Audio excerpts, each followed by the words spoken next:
Welcome to Telangana State Board of Intermediate Education Digital Classes for Vocational Courses. I am M. Narasimha Reddy, MCom Gold Medal in Taxation, CGL in Vocational Accounting and Taxation, Government Junior College, Sirpur Kagaznagar, District Komarambim, Asifabad. Taxation 2, Unit 2, Income from Profession, Part B, Digital Class. పన్ను విధింపు 2, unit 2, వృత్తి నుండి ఆదాయం, part B, digital class. Learning objectives. First one is proforma for competition of chartered accountant profession income. Second one is proforma for computation of doctor profession income. Third one is proforma for computation of lawyer profession income. అభ్యసనం చేయవలసిన విషయాలు. ఒకటవది chartered accountant వృత్తి నుండి ఆదాయం లెక్కించు నమూనా. రెండవది వైద్య వృత్తి నుండి ఆదాయం లెక్కించు నమూనా. మూడవది న్యాయవాద వృత్తి నుండి ఆదాయంను లెక్కించు నమూనా. అదేవిధంగా ఇక విషయానికి వచ్చినట్టయితే గత పార్ట్ ఏ డిజిటల్ క్లాస్ నందు మనం చార్టర్డ్ అకౌంటెంట్ వృత్తి నుండి ఆదాయాన్ని లెక్కించేటువంటి నమూనా గురించి మరియు వృత్తి నుండి ఆదాయం గురించి మనం అభ్యసనం చేసి ఉన్నాం. ఇక ఈ పార్ట్ బి డిజిటల్ క్లాస్ నందు వైద్య వృత్తి నుండి ఆదాయాన్ని లెక్కించేటువంటి నమూనా మరియు న్యాయవాద వృత్తి నుండి ఆదాయాన్ని లెక్కించేటువంటి నమూనాను మనం నేర్చుకోబోతున్నాం. ఇక విషయానికి వచ్చినట్టయితే ఈ నమూనాను కనుక తరువుగా మనము అభ్యసనం చేసినట్టయితే వృత్తి నుండి ఆదాయాన్ని లెక్కించడము సులభతరము కావడం అనేది జరుగుతుంది. ఇక నమూనా విషయానికి వచ్చినట్టయితే వైద్య వృత్తి నుండి ఆదాయము లెక్కించు నమూనాను మనం ముందుగా నేర్చుకోబోతున్నాం. ప్రస్తుత పన్ను నిర్ధారణ సంవత్సరం 2020-21 డాష్ డాష్ డాష్ యొక్క వైద్య వృత్తి నుండి ఆదాయంను లెక్కించుట. అంటే మనము డ్రా చేసుకున్నటువంటి టేబుల్ పైన మనం లెక్కించబోతున్నటువంటి పన్ను నిర్ధారణ సంవత్సరంను, అదేవిధంగా అస్సెస్సి యొక్క పేరును డాష్ డాష్ నందు, అదేవిధంగా వైద్య వృత్తి నుండి ఆదాయంను లెక్కించుట. అంటే మనం ఏ వృత్తి ద్వారా ఆదాయాన్ని లెక్కించున్నామో ఆ వృత్తి యొక్క పేరును కూడా మనం రాయవలసి ఉంటుంది. ఇక పన్ను నిర్ధారణ సంవత్సరానికి సంబంధించి అస్సెస్సి యొక్క పేరుకు సంబంధించి అతని యొక్క వృత్తికి సంబంధించినటువంటి వివరాలతో కూడినటువంటి హెడ్డింగ్ను కనుక మనము రాసినట్టయితే ప్రస్తుత పన్ను నిర్ధారణ సంవత్సరం 2020-21 డాష్ డాష్ యొక్క వైద్య వృత్తి నుండి ఆదాయంను లెక్కించుట. అదేవిధంగా వివరాలు, ఆదాయం రూపాయలు. ఇక మనం వృత్తి నుండి ఆదాయాన్ని ముఖ్యంగా 2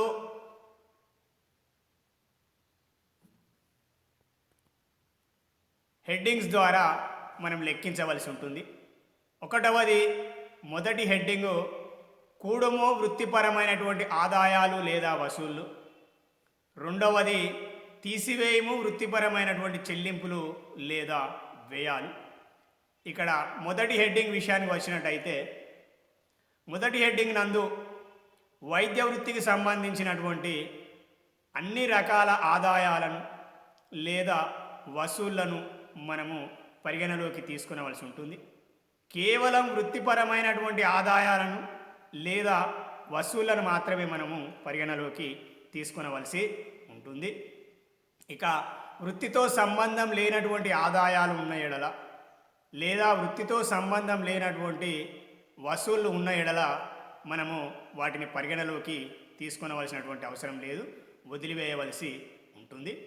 ఇక మొదటి హెడ్డింగ్ కూడుము వృత్తిపరమైనటువంటి ఆదాయాలు లేదా వసూళ్లు, సంప్రదింపులకు ఫీజు, సందర్శించినందులకు ఫీజు, రోగుల నుండి బహుమతులు, పరీక్షా అధికారి ఫీజు, మందుల అమ్మకం, ఆపరేషన్ ఫీజు, ఇతర వృత్తిపరమైనటువంటి వసూళ్లు లేదా ఆదాయాలు. ఇక విషయానికి వచ్చినట్టయితే సంప్రదింపులకు ఫీజు, సందర్శించినందులకు ఫీజు, రోగుల నుండి బహుమతులు, పరీక్షా అధికారి ఫీజు, మందుల అమ్మకం, ఆపరేషన్ ఫీజు మొదలైనటువంటి ఖర్చుల అంశంలో రానటువంటి మరే ఇతర వృత్తిపరమైనటువంటి ఆదాయం ఏదైతే ఉందో ఆ ఆదాయాన్ని మనము ఇతర వృత్తిపరమైనటువంటి వసూళ్లు లేదా ఆదాయాల్లో తీసుకొనవలసి ఉంటుంది. అంటే ఒకటవది వృత్తిపరమైనటువంటి ఆదాయాలు లేదా వసూళ్లకు సంబంధించినటువంటి విషయం. ఇక విద్యార్థులు ప్రశ్నలో కానీ లేదా ఇచ్చినటువంటి సమాచారంలో కనుక వసూలు చెల్లింపుల ఖాతా ఇచ్చిన ఎడల వసూళ్ల వైపున ఉన్నటువంటి ఆదాయాలను, వృత్తితో సంబంధం ఉన్నటువంటి ఆదాయాలను తీసుకొనవలసి ఉంటుంది. అదేవిధంగా ఒకవేళ ఆదాయ వ్యయాల ఖాతా ఇచ్చిన ఎడల ఆదాయ వ్యయాల ఖాతా నుండి ఆదాయాల వైపు నుండి మనం కేవలం వృత్తిపరమైనటువంటి ఆదాయాలను తీసుకొనవలసి ఉంటుంది. ఇక ఆదాయ వ్యయాల ఖాతా ఇచ్చినప్పటికీ లేదా వసూలు చెల్లింపుల ఖాతా ఇచ్చినప్పటికీ కూడా మనము వృత్తితో సంబంధం ఉన్నటువంటి ఆదాయాలను మాత్రమే తీసుకొనవలసి ఉంటుంది. ఇక రెండవ హెడ్డింగ్ విషయానికి వచ్చినట్టయితే తీసివేయము వృత్తిపరమైనటువంటి చెల్లింపులు లేదా వ్యయాలు. ఇక వృత్తికి సంబంధించినటువంటి వ్యయాలను లేదా చెల్లింపులను లేదా ఖర్చులను ఇచ్చినటువంటి సమాచారం నందు గనుక ఆదాయ వ్యయాల ఖాతా ఇచ్చిన ఎడల మనము వ్యయాలను ఆ ఖాతా నుండి తీసుకొనవలసి ఉంటుంది, వృత్తితో సంబంధం ఉన్నటువంటి ఆదాయాలను.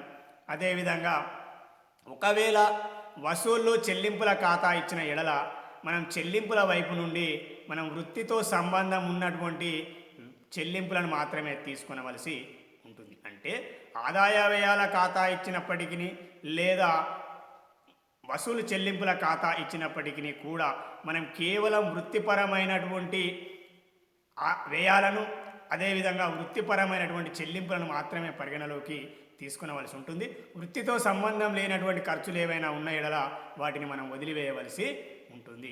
ఇక రెండవ హెడ్డింగ్ అయినటువంటి తీసివేయము వృత్తిపరమైనటువంటి చెల్లింపులు లేదా వ్యయాల విషయానికి వచ్చినట్టయితే సిబ్బంది జీతాలు, వైద్యశాల అద్దె, స్టేషనరీ మరియు ముద్రణ, పుస్తకాలు, పత్రికలు, ప్రయాణపు ఖర్చులు, శిక్షకులకు ఉపకార వేతనాలు, మందుల కొనుగోలు, సభ్యత్వ రుసుము, తరుగుదల, తంతి మరియు తపాలా ఇతర వృత్తిపరమైనటువంటి వ్యయాలు లేదా ఖర్చులు.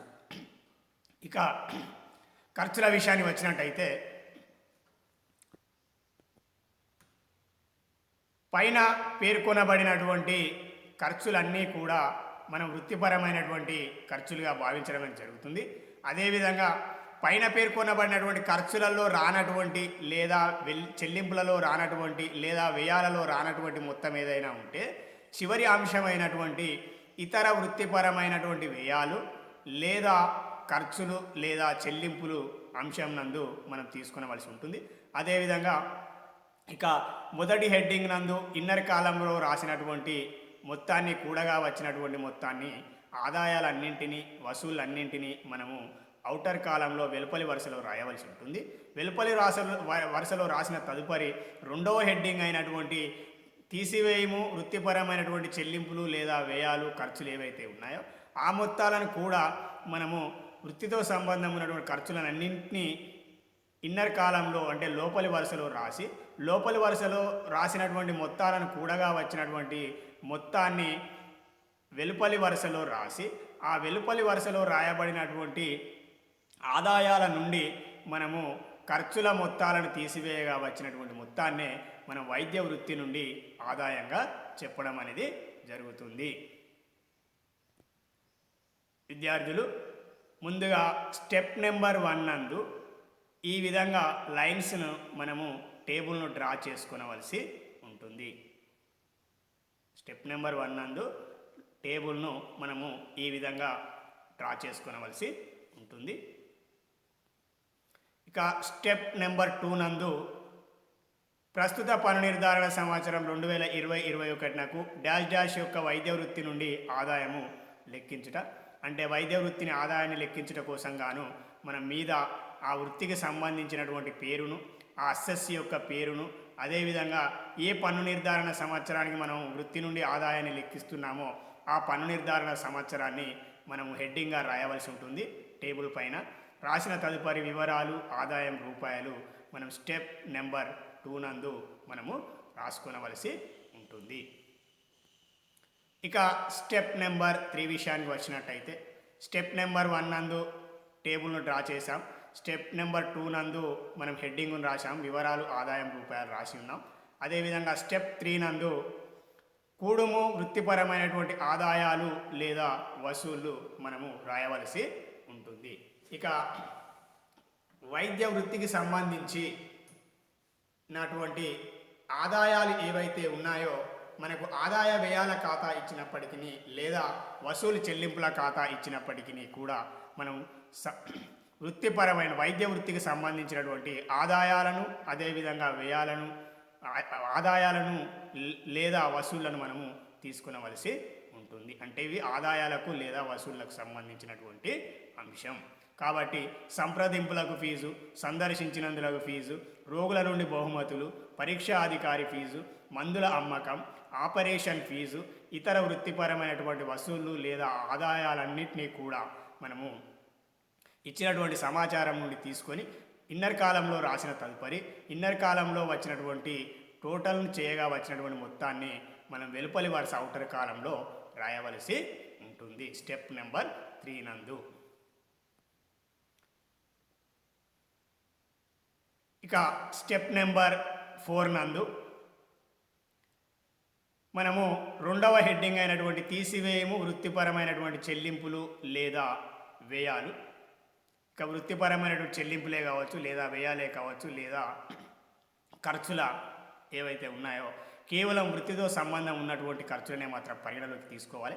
వృత్తితో సంబంధం లేనటువంటి ఖర్చులను లేదా చెల్లింపులను మనం వదిలివేయవలసి ఉంటుంది. ప్రశ్నలో ఆదాయ వ్యయాల ఖాతా ఇచ్చుటకు అవకాశం కలదు, లేదా వసూలు చెల్లింపుల ఖాతా, ఈ రెండింటిలో ఏదో ఒక ఖాతాను ఇచ్చుటకు అవకాశం కలదు.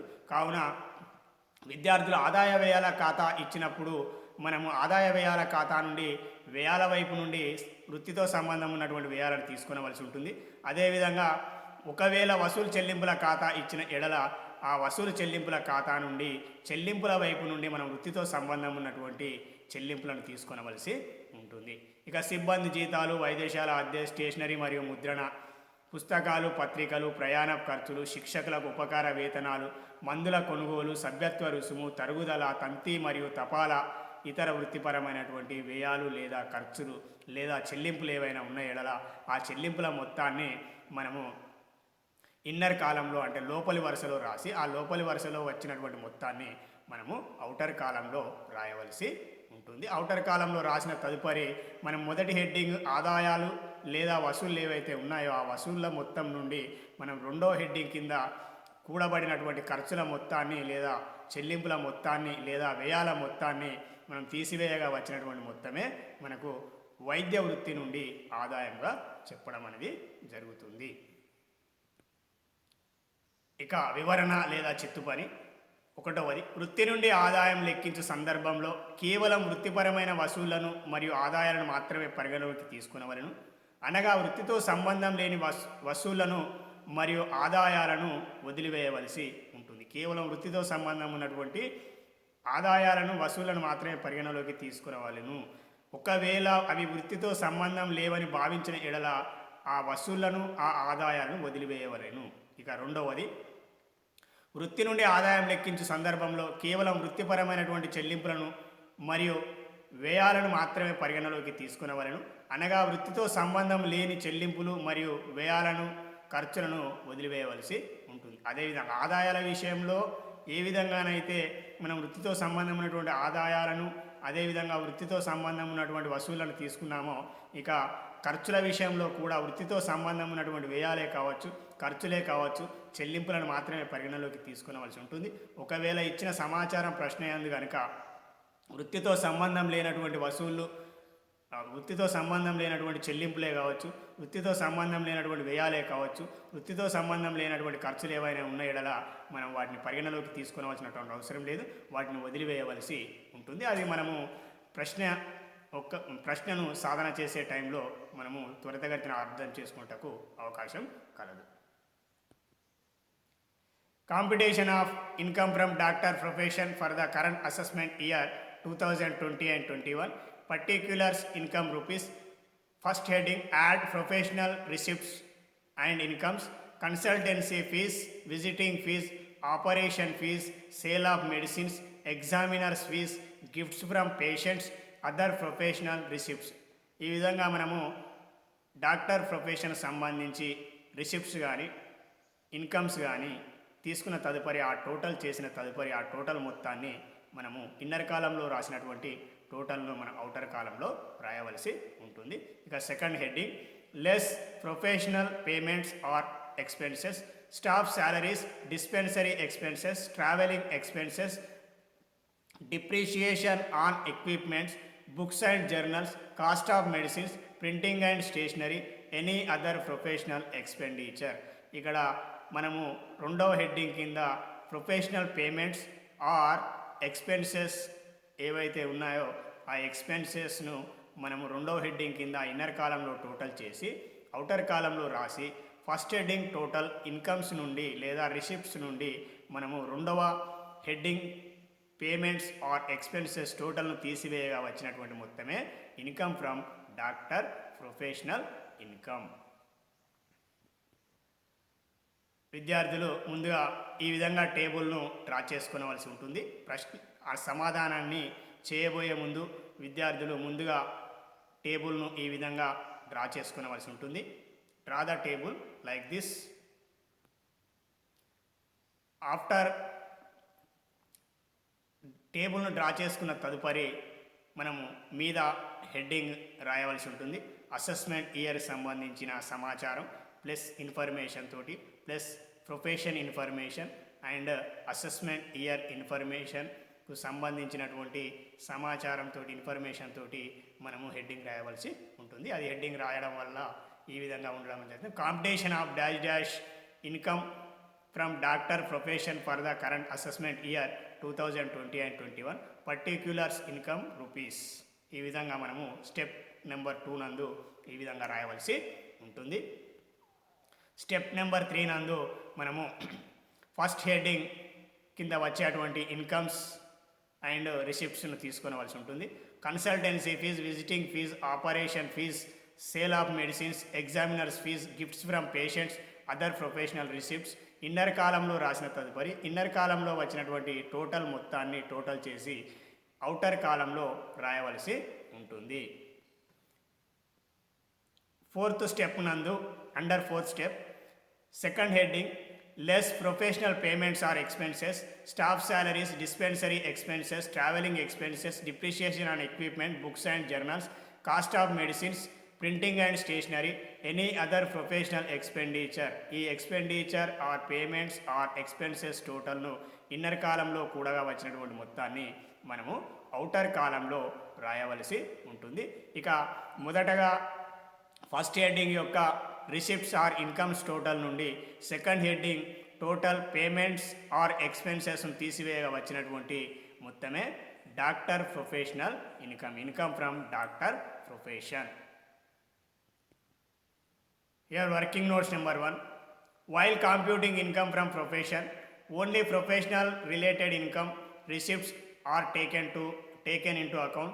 Second one is, while computing income from profession, only professional related expenses, expenditure and payments are allowed as deduction. ఇక మూడవ వృత్తి అయినటువంటి న్యాయవాద వృత్తి నుండి ఆదాయాన్ని లెక్కించడం. న్యాయవాద వృత్తి నుండి అయినప్పటికీ లేదా వైద్య వృత్తి నుండి అయినప్పటికీ లేదా చార్టర్డ్ అకౌంటెంట్ వృత్తి నుండి అయినప్పటికీ మనకు ఒకే రకంగా ఉండడం అనేది జరుగుతుంది వృత్తి నుండి ఆదాయాన్ని లెక్కించడం. కానీ కేవలం వృత్తిపరమైనటువంటి ఆదాయాలలో అదేవిధంగా వృత్తిపరమైనటువంటి ఖర్చులలో కొద్ది వ్యత్యాసం ఉండడం అనేది జరుగుతుంది తప్ప, కానీ ఏ వృత్తి నుండి అయినా ఆదాయాన్ని లెక్కించడానికి ఒకే నమూనా ఉండడం అనేది జరుగుతుంది. ఆ ఒకే నమూనాలో మనం హెడ్డింగ్ రాయడము, టేబుల్ డ్రా చేసుకోవడము, అదేవిధంగా మొదటి హెడ్డింగ్ కింద వృత్తిపరమైనటువంటి ఆదాయాలను తీసుకోవడం, రెండవ హెడ్డింగ్ కింద వృత్తిపరమైనటువంటి చెల్లింపులు లేదా వ్యయాలను తీసుకొనడం అనేది జరుగుతుంది. ఇక విషయానికి వచ్చినట్టయితే ప్రస్తుత పన్ను నిర్ధారణ సంవత్సరం 2020-21 డాష్ డాష్ యొక్క న్యాయవాద వృత్తి నుండి ఆదాయం లెక్కించుట. 1. కూడుము వృత్తిపరమైనటువంటి ఆదాయాలు లేదా వసూళ్లు, సంప్రదింపులకు ఫీజు, సందర్శించిన ఫీజు, క్లయింట్ల నుండి బహుమతులు, పరీక్షా అధికారి ఫీజు, వాదించినందులకు ఫీజు, ప్రత్యేక కమిషన్, ఇతర వృత్తిపరమైనటువంటి వసూళ్లు లేదా ఆదాయాలను మనం ఇన్నర్ కాలంలో రాసి ఇన్నర్ కాలంలో వచ్చినటువంటి టోటల్ను అవుటర్ కాలంలో రాయవలసి ఉంటుంది.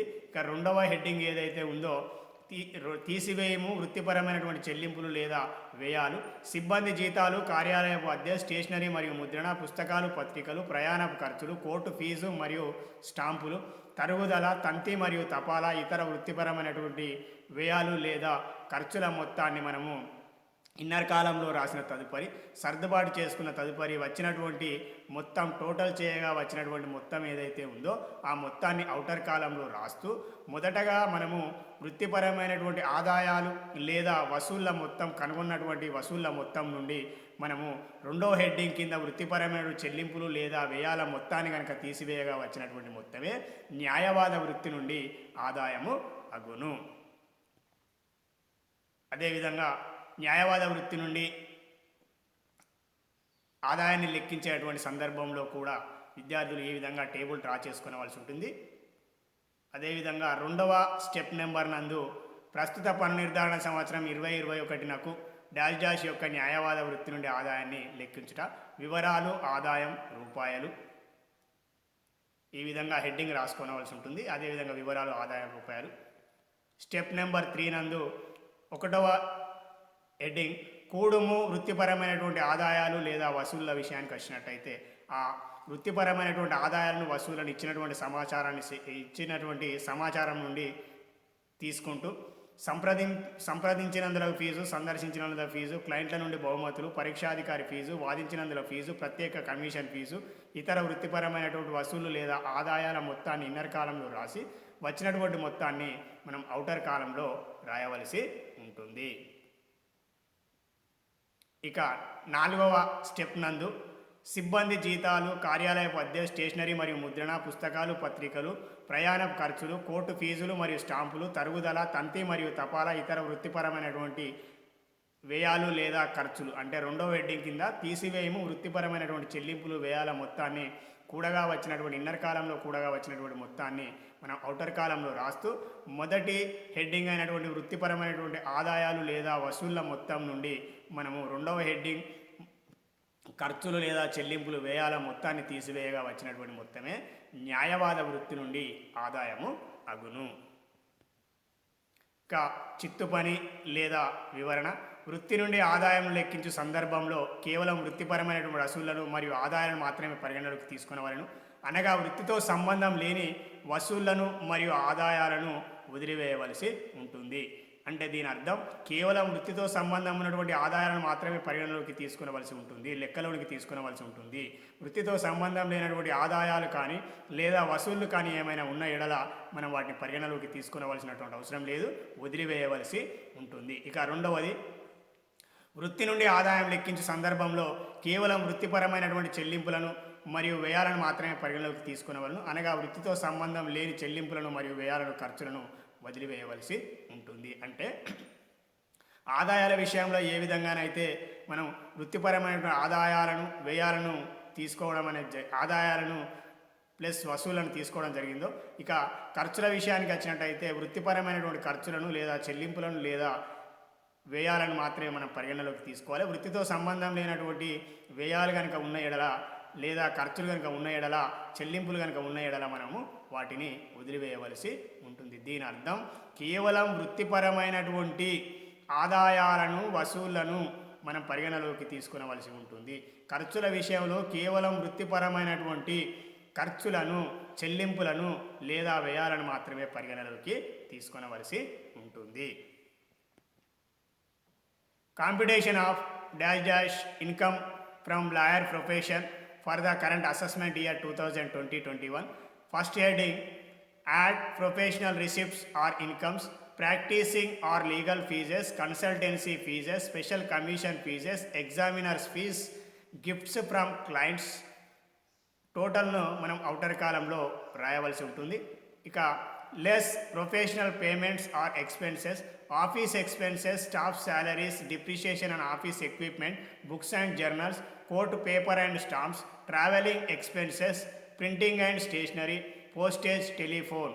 ఇక్కడ రాసినటువంటి ఇన్నర్ కాలంలో రాసినటువంటి ఎక్స్పెన్సెస్ ఆర్ పేమెంట్స్ టోటల్ ఏదైతే ఉందో ఆ టోటల్ను మనము టోటల్ చేసిన తదుపరి ఔటర్ కాలంలో వ్రాయవలసి ఉంటుంది. అంటే first heading total professional receipts or income total నుండి మనము ఔటర్ కాలంలో రాసిన టోటల్ నుండి రెండవ heading professional payments or expenses total outer కాలంలో రాసినటువంటి టోటల్ ఏదైతే ఉందో ఆ టోటల్ను మొత్తాలను తీసివేయగా వచ్చినటువంటి మొత్తాన్నే లాయర్ ప్రొఫెషనల్ ఇన్కమ్గా మనం చెప్పడం అనేది జరుగుతుంది. విద్యార్థులు మనము 4 స్టెప్పుల నందు కనుక మనం ఈ లెక్కలను సాధన చేసినట్టయితే ఈ ప్రాబ్లాన్ని కనుక సాధన చేసినట్టయితే సాల్వ్ చేసినట్టయితే ఈజీగా ఉండడం జరుగుతుంది. స్టెప్ నెంబర్ 1 నందు విద్యార్థులు ఈ విధంగా టేబుల్ను డ్రా చేసుకునవలసి ఉంటుంది. ఇక స్టెప్ నెంబర్ 2 నందు హెడ్డింగ్ రాయవలసి ఉంటుంది, పర్టిక్యులర్ ఇన్కమ్ రూపీస్ రాయవలసి ఉంటుంది. Competition of dash dash income from lawyer profession for the current assessment year 2020-21 particulars income rupees. Step number 2 నందు ఈ విధంగా రాయవలసి ఉంటుంది. Step number 3 first heading professional receipts or incomes. Here practising or legal fees, consultancy fees, special commission fees, examiners fees, gifts from clients. అంటే ఈ విధంగా professional related incomes ఏవైతే ఉన్నాయో లేదా రిసిప్ట్స్ ఏవైతే ఉన్నాయో ఆ ప్రొఫెషనల్ రిలేటెడ్ ఇన్కమ్స్ను రిసిప్ట్స్ను ఇన్నర్ కాలంలో రాస్తూ ఇన్నర్ కాలం టోటల్ వచ్చినటువంటి మొత్తాన్ని మన ఔటర్ కాలంలో రాయవలసి ఉంటుంది. స్టెప్ నెంబర్ 3 నందు. తదుపరి స్టెప్ నెంబర్ 4 నందు less professional payments or expenses. అంటే professional lawyer profession related payments or expenses ఏవైతే ఉన్నాయో ఆ ఎక్స్పెన్సెస్ని మనం ఇన్నర్ కాలంలో రాయవలసి ఉంటుంది. Office expenses, staff salaries, depreciation and office equipment, books and journals, court paper and stamps, travelling expenses, printing and stationery, postage, telephone etcetera expenses related to the lawyer profession total inner కాలంలో రాసిన తదుపరి ఆ inner కాలంలో వచ్చినటువంటి total మొత్తాన్ని కూడగా వచ్చినటువంటి మొత్తాన్ని outer కాలంలో వ్రాయవలసి ఉంటుంది. ఇక ఫస్ట్ హెడ్డింగ్ టోటల్ నుండి అంటే రిసిప్ట్స్ ఆర్ ఇన్కమ్స్ టోటల్ నుండి second heading payments or expenses టోటల్ను తీసివేయగా వచ్చినటువంటి మొత్తాన్ని మనం లాయర్ ప్రొఫెషనల్ ఇన్కమ్గా చెప్పడం అనేది జరుగుతుంది. Here working notes. Number 1 while computing income from profession only professional related income receipts are taken into account. Second working notes while computing income from profession only professional related expenses, expenditure and payments are allowed as deduction. Thank you. Presented by M. Narasimha Reddy, M.Com Gold Medal in Taxation, CGL in Occasional Accounting and Taxation, Government Junior College, Sirpur Kagaz Nagar, District Komaram Bhim, Asifabad. Thank you once again.